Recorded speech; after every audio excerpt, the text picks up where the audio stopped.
बोला आदिनाथ भगवान की जय।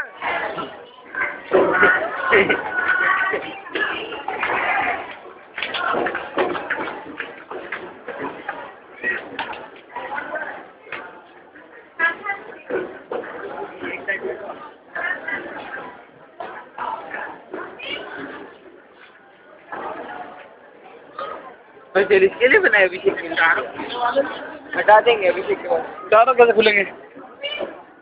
एक साइड से एक साइड से खुलता है, एक साइड को हम भी करेंगे। ये एक साइड तक है। हाँ, जब आप करें